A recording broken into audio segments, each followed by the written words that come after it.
Hello everyone, welcome back to my channel. This is Muslim your digital news के बारे में बताऊं। आज मैं बात करने वाली हूँ बंगाल के ऊपर।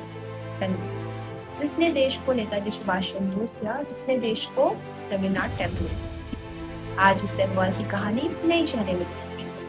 वायलेंस, पॉलिटिक्स और खून खराबा। आज मैं आपको बताने वाली हूँ गवर्नमेंट बाय गवर्नमेंट एक टाइमलाइन, जिसमें आप देखेंगे कि किसके टेन्योर में कितने वायलेंस हुए।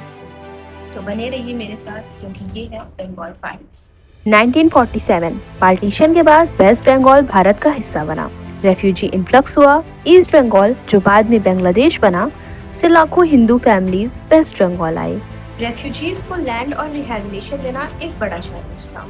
इस टाइम पे छोटे मोटे वायलेंस हुए और प्रोटेस्ट भी हुए। हिंदू मुस्लिम टेंशन पार्टीशन के बाद भी चलती रही। चीफ मिनिस्टर बिधान चंद्र रॉय 1948 से लेके 1962 तक इन्होंने डेवलपमेंट किया, कोलकाता को एक्सपेंड किया, लेकिन रेफ्यूजी क्राइसिस ने बंगाल की पॉलिटिक्स को कम्युनल और वायलेंट बना दिया।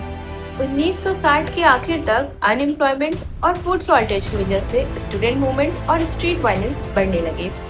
1967 में पहली बार यूनाइटेड फ्रंट गवर्नमेंट आई। ये कोलिशन अनस्टेबल था, short lived CM shifts.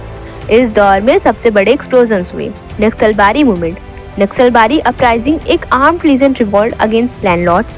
Police firing में 11 लोग मारे गए।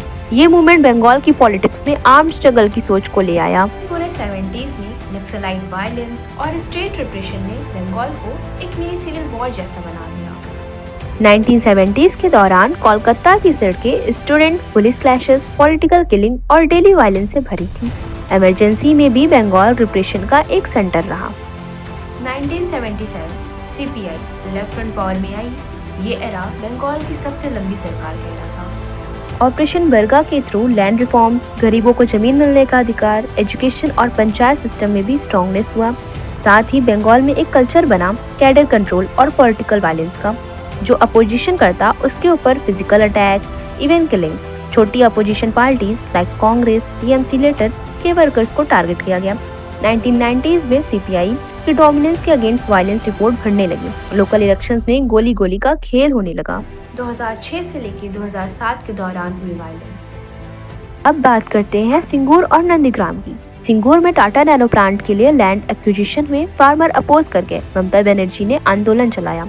नंदीग्राम 2007 गवर्नमेंट ने एक केमिकल हब बनाने के लिए लैंड एक्वायर करना चाहा। प्रोटेस्ट हुआ। पुलिस फायरिंग में कम से कम 14 लोग मारे गए। ये इंसिडेंट लेफ्ट फ्रंट के डाउनफॉल का स्टार्टिंग पॉइंट था। ममता बनर्जी को एक पीपल लीडर इमेज मिली। 2009 से 2011 अपोजिशन वायलेंस के रिपोर्ट बढ़ने लगे। लेफ्ट के बेस क्रम्बल होने लगे। ममता ने मां मती मनुष्य स्लोगन के साथ पुलिस को अपनी तरफ खींच लिया। 2011 में लेफ्ट फ्रंट इलेक्शन हार गया। 34 साल बाद टीएमसी और ममता आते हैं पावर। 2011 से शुरू होता है ममता बनर्जी का सफर, द टीएमसी एरा।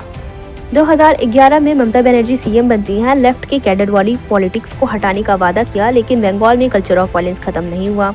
2013 से 2014 opposition CPI worker later BJP worker के अगेंस्ट किलिंग और इंटिमिडेशन रिपोर्ट्स आने लगे। 2017 बसीराहट बदुरिया रियॉट, एक फेसबुक पोस्ट पर कम्युनल रियॉट्स भड़क गए। एक दिन के अंदर घर जल गए, बाजार लूट लिए गए, 1-2 लोग मारे गए, हजारों लोग डिस्प्लेस हुए। 2018 असनोल रानीगंज रियॉट, रामनवमी प्रोसेशन पर क्लैशेस हुए, 4 से 5 लोग मारे गए। एक पुलिस ऑफिसर का बेटा भी वायलेंस में मारा गया। इंटरनेट शटडाउन हुआ। 2018 पंचायत इलेक्शन रिपोर्ट के हिसाब से 30+ लोग मारे गए। अपोजिशन को नॉमिनेशन फाइल करने से रोका गया। ये इलेक्शन ब्लडीएस्ट लोकल इलेक्शन रहा। 2019 Lok Sabha campaign, BJP versus TMC violence peak पर, डजन पॉलिटिकल वर्कर्स मारे गए, रैलीज पर बॉम्ब अटैक हुए। 2021 असेंबली इलेक्शन, ममता ने बीजेपी को हराया, लेकिन रिजल्ट के तुरंत बाद पोस्ट पोल वायलेंस हुए। अपोजिशन के घर जलाए, किलिंग्स हुए, रेप्स के एलिगेशंस भी आए। सुप्रीम कोर्ट तक मैटर गया। सीबीआई को प्रोब करने का ऑर्डर मिला। 2022 प्रभुम किलिंग्स, टीएमसी लीडर के मर्डर के बाद रिटेलिएशन में 8 लोग एक घर में जिंदा जला दिए गए। कंट्री में शॉक वेव आई। 2022 से 2024 बीजेपी और टीएमसी के बीच constant street clashes, political killing अभी भी एनसीआरबी डाटा में टॉप स्टेट्स में काउंट होते हैं। एनसीआरबी के डाटा के हिसाब से बंगाल हर साल पॉलिटिकल किलिंग में टॉप 3 स्टेट्स में आता है। ह्यूमन राइट्स ग्रुप के रिपोर्ट में लिखा गया है कि 2018 से 2021 के बीच में 100+ अपोजिशन वर्कर्स मारे गए। कांग्रेस के दौर में पार्टीशन और रेफ्यूजी वायलेंस, 1960s में नक्सलबारी और student police clashes, left front के 34 साल में कैडर वायलेंस और लैंड प्रोटेस्ट किलिंग, ममता के दौर में communal riots, post poll killing, opposite separations, मतलब कि बंगाल का पॉलिटिक्स और वायलेंस एक दूसरे से जुड़ा हुआ है।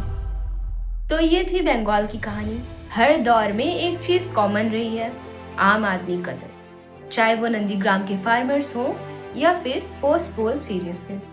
इनकी कहानी कम ही मीडिया में आई, इसीलिए हम इसको कहते हैं बंगाल फाइल्स। ये आपका एक रिमाइंडर है, वोट देने से डेमोक्रेसी नहीं आती है। वोट देने के बाद अगर घर जला दिए जाएं, अगर महिलाओं को टारगेट किया जाए तो डेमोक्रेसी खत्म हो जाती है। अगर आप चाहते हैं कि मैं हर एक टॉपिक पर एक डेडिकेटेड वीडियो बनाऊं तो कमेंट में ज़रूर बताएं और चैनल को सब्सक्राइब करें और मेरे साथ जुड़े रहें। Thanks for watching my video. Stay tuned for more videos like this. Bye.